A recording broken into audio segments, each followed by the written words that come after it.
What's up everybody? In this video, I'm breaking down the ultimate guide to order blocks. We're going to cover everything from the fundamentals all the way to the advanced concepts. So whether you're brand new to trading or already experienced, you'll get real value from this video. Make sure to watch until the end because I'll show you a high probability trading strategy using order blocks that you can start applying immediately. By the end of this masterclass, you'll understand exactly how order blocks work, how institutions use them, and how you can use the same logic to find high-quality trade setups with confidence. But before we jump in, make sure you like and subscribe to the channel because today's breakdown can seriously change the way you look at the markets. So let's get straight into it. First, let's talk about what an order block actually is. An order block is a specific area on the chart where large institutional orders enter the market. We're talking about banks, hedge funds, and other major players, often referred to as smart money. Because these institutions trade with massive amounts of capital, their entries usually cause strong and aggressive price moves. So, whenever you see price explode away from a certain area, like this move right here, that's a strong clue that big money stepped in. Price doesn't move that fast without large buy or sell orders behind it. The zone where those prices were originally placed is what we call an order block. There are two main types of order blocks. A bullish order block forms when institutions place large buy orders, pushing price upwards, and a bearish order block forms when large sell orders hit the market, driving price lower. Once an order block is identified, it becomes a potential reaction zone. Price often comes back to retest this area before continuing in the original direction. For example, entering a trade from this order block right here would have resulted in a very clean and profitable move. Now, a common question I get is, aren't order blocks just support and resistance? And the short answer to that is no. And here's why. The first major difference is how they form. Order blocks are created by strong displacement, meaning price moves aggressively away from that level. Support and resistance, on the other hand, requires multiple rejections. Price has to respect the same level more than once before it becomes a valid support and resistance. The second difference is how many times they're used. Order blocks are generally one-time reaction zones. Once price returns and reacts, that order block is considered used up. Support and resistance level, however, can be tested multiple times and still remain valid. Even though they're different, order blocks and support and resistance can actually work together. When an order block forms at a key support or resistance level, this creates what we call confluence. And confluence is powerful. It significantly increases the probability of price reacting at that level. When you start stacking these concepts together, that's when your trading becomes more precise and more consistent. Now that you understand what order blocks are and how they differ from support and resistance, let's move on to how to identify the best order blocks on your chart and trade them correctly. The first thing you need to master is how to identify the valid ones. And this is where most traders mess up. Earlier I mentioned that price moves aggressively from a level, it can be an order block. But here's the key detail. Not every strong price move creates a valid order block. There are very specific rules that must be met. And if you ignore them, this strategy simply won't work. So let's break down the 3 rules every valid order block must follow. These are non-negotiable. Rule number 1. There must be an imbalance.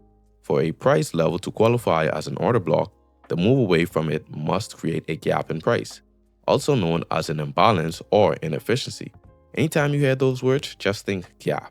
Let me show you why this matters.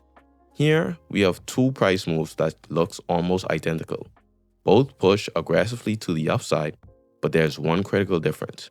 On the left, you can clearly see a gap between the upper wick of the first candle and the lower wick of the third candle. And on the right, there is no gap. The wicks overlap and price fills the entire range. Even though both moves are strong, only the one with the gap is a valid order block. Why? Because that imbalance tells us institutions entered the market so aggressively that price didn't even have time to trade fairly. And that's what we're looking for. To draw the order block, simply take the last candle moving in the opposite direction before the imbalance that made the push and mark the entire candle from the top wick to the bottom wick as your order block zone. Rule number 2. The order block must be untouched. Order blocks are typically one-time use areas. This means that once price returns to an order block and touches it, even with just a wick, it is considered mitigated and no longer valid. For example, if you spot an imbalance, draw your order block, and later see price come back, tap into that zone, that order block has already been used. You should not expect the same reaction again. Rule number 3, the order block must cause a break of structure or a change in character. This is the most important rule of all. A valid order block must lead to either a break of structure or a change of character after price leaves it. If those terms sound confusing, don't worry, I'll break it down quickly. Market moves in trends, either uptrends or downtrends. And a uptrend, price doesn't move straight up. It creates higher highs and higher lows. Each new high is higher than the last, and each pullback forms is a higher low. Every time price breaks the previous high and creates a new one, that's called a break of structure. Eventually, trends end. And when an uptrend fails, price breaks the previous higher low and starts forming lower lows. That moment is known as a change of character because the market shifts from a bullish structure to a bearish structure. The same logic also applies in reverse during a downtrend. Lower highs and lower lows define the trend. Breaking previous lows is a break of structure. Breaking previous highs is a change of character. So how does this connect to order blocks? Simple. For an order block to be valid, price must leave that zone and cause structure to break or shift. If price moves away from an order block but doesn't break structure or change market character, that order block is weak and you should ignore it. Strong order blocks doesn't just move price, they change the structure of the market. And once you understand that, you stop marking random zones and start identifying the order blocks that actually matter. Now, let's walk through a few real chart examples so this actually clicks. On the first chart, we can see a strong bullish move, and it leaves behind a clear gap in price, also known as an inefficiency. At first glance, this looks like a potential order block, but we don't mark it yet. Why? Because at this point, the market has not broken structure. Price hasn't taken out these previous highs, so we stay patient and let the market develop. A bit later, price finally pushes through this high, creating a break of structure. Now we have confirmation. At that moment, we can go back and mark the order block, which is the last bearish candle before the impulsive move that created the inefficiency. Right after that, we see another strong push upwards, again leaving imbalance and breaking structure by forming higher highs, and that gives us another valid order block. Let's look at a different scenario. In this example, price is clearly in a uptrend, forming higher highs and higher lows. We spot an efficiency here, which suggests a possible bullish order block. However, price never goes on to make a new higher high, and because of that, this order block never becomes valid. After some time, price instead drops aggressively, creating a bearish move with inefficiency. Then something important happens. Price breaks the previous lows of the uptrend, and that breaks turns higher lows into lower lows, which signals a change of character. The market has now shifted from a bullish trend to a bearish trend. And because of that shift, we ignore the earlier bullish order block and now focus on the bearish order block, since it aligns with a new market direction. This bearish order block is valid because it directly caused the change in market structure. Now, let's look at one more example. Here, we see another strong upwards move with inefficiency, which again suggests a possible order block. But once more, price doesn't break market structure yet, so it's not valid at this stage. After some time, price pulls back, then pushes up again, creating another inefficiency. This time, price does form higher highs, but only within a smaller internal structure. That means this newer order block is valid within that smaller structure. If we zoom out and look at the larger structure, price has also formed higher highs overall.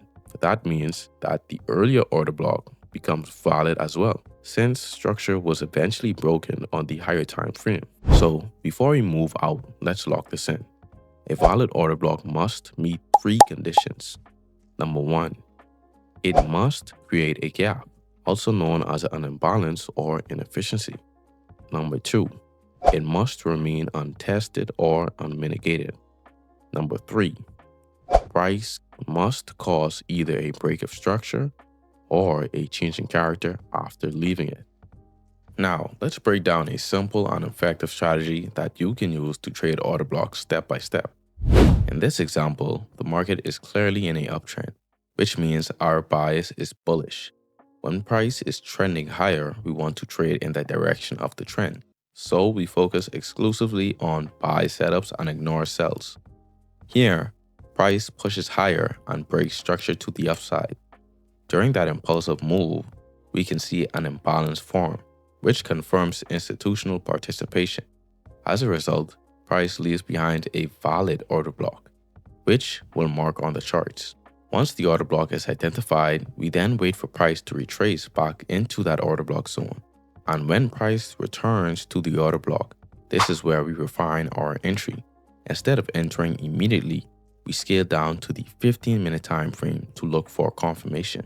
At this point, there are two high probability entry confirmations. You can enter after seeing a strong bullish rejection candle, or you can wait for a fair value gap to form on the lower time frame and enter from this gap.